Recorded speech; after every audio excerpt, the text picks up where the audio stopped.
Welcome to the Bob and Tam Show. Today we are going out for another ride. If you've been watching our channel, we've talked about this saloon before. It's called MoonShine Gulch. It's a really cool place. We've been out there 3 times. Been out there with the original owner and the new owner that they have now. And this time we don't know who was out there, so we'll have to go out there and see who's out there and what's going on. So today we're going to head out of here from Sturgis. So we're going to pick this up right outside of Sturgis on Highway 14A. That's heading out towards Deadwood. We're just going to stay out there, go through there. We kind of run through Lead. And go past all the great little bars there, Lewis's. And the Boar's Nest. And then we'll get out there and make a left-hand turn on Rochford Road. And we're going to go down there and see the saloon. There you go. So come along with us today. Enjoy the ride. Let's go. Add this to your bucket list. It's a must-see.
Today's stop is at MoonShine Gulch. If I didn't tell you, that's where we headed to.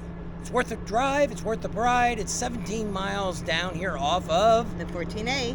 So it's a really great ride if you don't get behind a bunch of trucks and a bunch of UTVs. That's right. Let's go inside.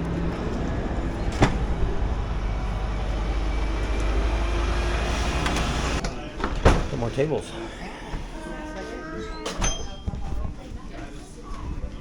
Yep.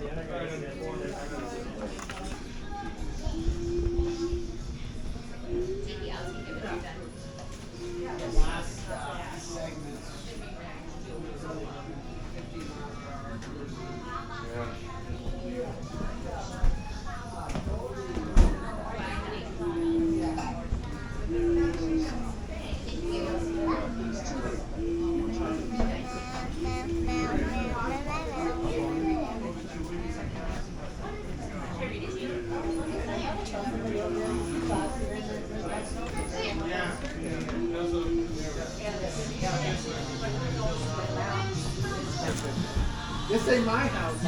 I know this ain't my house. Melted I'm gonna cheese. be on my house. It's like homemade fries. Homemade fries. So we had cheeseburgers, and you can kind of see the menu there of all the different things that they had on the menu. Bacon cheeseburger. Yep, just thought it was pretty good. Yep. Didn't care for Coke, but the tea actually was in a bottle, so we ended up with a Coke and a water. But that's okay, because you know this is a small place. There was nobody there to talk to us, that give us any info. The owner comes and goes. But we did hear that she died. That Betsy passed away. So that's kind of sad. You know, because that's kind of one of the first times we came out here. She was still running the bar and stuff. And she was a really nice lady. The bar pretty much looks the same as it is. I think some of the bar is actually shifting towards the front. All the booths in the front there are kind of leaning towards the window. So I'm assuming it's not the floor. It's probably the whole building is shifting a little bit. But I mean, hey, that's part of the nostalgia of having this here for so long. I think it's like 1903 or something. I think it was when it was 1901, I think. Is when it was said. originally was built. So pretty neat, worth a ride out. We're gonna go ahead and take out the road here on the side, which is gonna take us to the 385.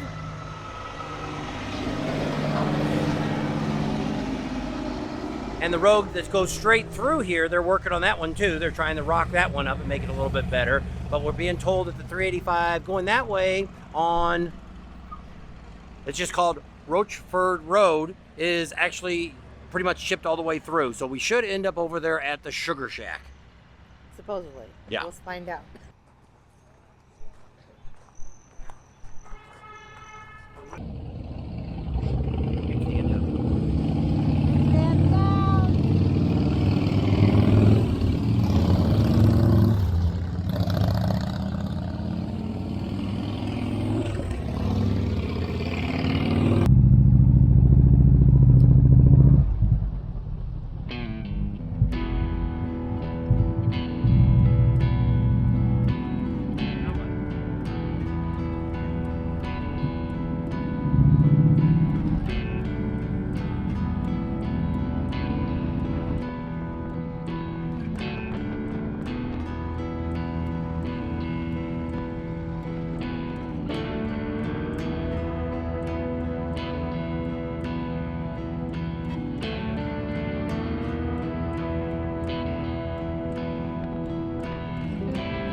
Well, if you want to go down there, how did they say to pronounce it? Rochford? Well, it's between Rock and Roach, so it's like Watchford. So we made the left. You kind of seen that. It really wasn't that bad. Actually, the second half that was more gravelly was a little more, I felt more comfortable with that just for the fact that you knew the rocks were there versus the other ones, you just found them kind of like in some of the curves. So I didn't want to have to slide in the rocks or anything like that. There's a lot of ATVs and stuff out here. Now, we didn't have any of them in front of us or behind us. So, but I mean, you could see where they kind of, I think they're the ones that kind of mess up the rocks and the turns are probably getting on it and spinning around in the circle. So, don't know. But we've ended up right here. We're back at the Sugar Shack. If we've seen the video from last week, we were asking if this road went all the way through, if it was asphalted, if it was chipped.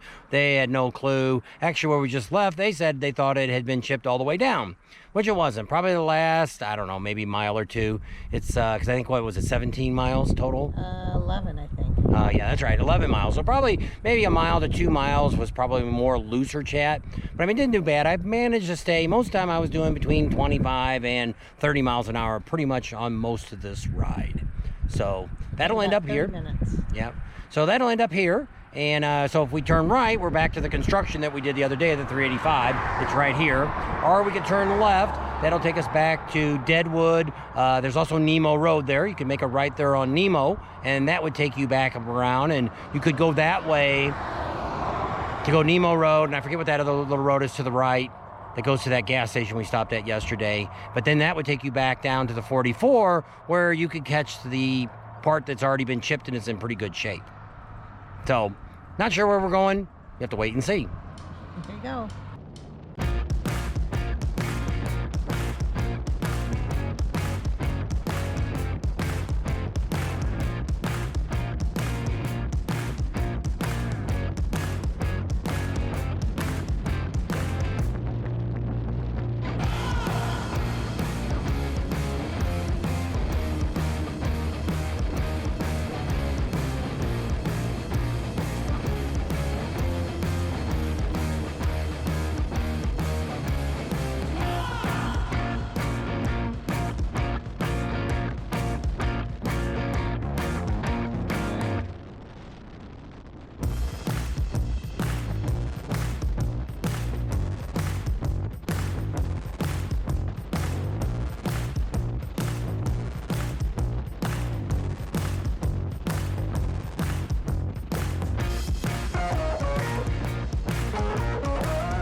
Have fun? Yep, I figured out, you didn't get the camera straight. Figured out why I like Von Knocker Road so much. You know why? You don't know why? There's no tar snakes anywhere on that road. That's a good thing. Probably one of the most perfect, smoothest roads you can find in the Black Hills. There you go. An untold secret. I want to thank everybody for coming along today. You know, we also went out there on that rock road. Check that all out. You know, I don't know if I would take that. It really didn't gain anything other than not going back to 17 miles. The same way you came. Yeah, at 11 miles, you know, it was okay. They had a nice little creek that was running along there. Wasn't too bad. You know, nobody really came up behind us. We had a few things come towards us. It was, the first part of the road really wasn't too awful bad, except for the curves. There was some chat in there.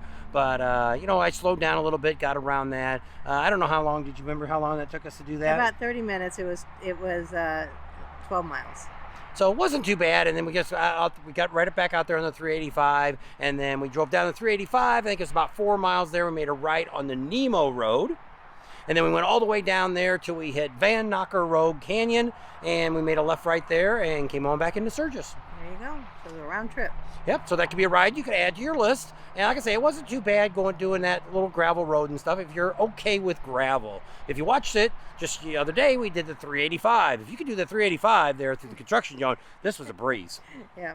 Would you have rode this ride? Yeah. You'd have rode your bike? Yeah. Okay, so see, this one was easier for her than... Well, getting in and out here of Kathmandu, the roads are chat here, and then the Pleasant Valley Road, whatever this is to get you back out to the highway, that's all rock. So I haven't really had any trouble on it. I haven't slipped or slide or anything like that, so I would try it. Okay. Thanks for hanging out with us today. Hope you enjoyed the ride. Can't wait to see all of you guys. Be safe, be careful on your way out. Subscribe to our channel if you haven't already. Share us with your family and friends. Give us a big thumbs up. Ring that bell for notifications, and we'll see you on the next video. And we got a whole lot more videos coming up, because we're counting down to Sturgis. We're probably, heck, what are we, about 6 or 7 days out? Not too far at all. Pre-rally is just right around the corner, and then Sturgis, here it is.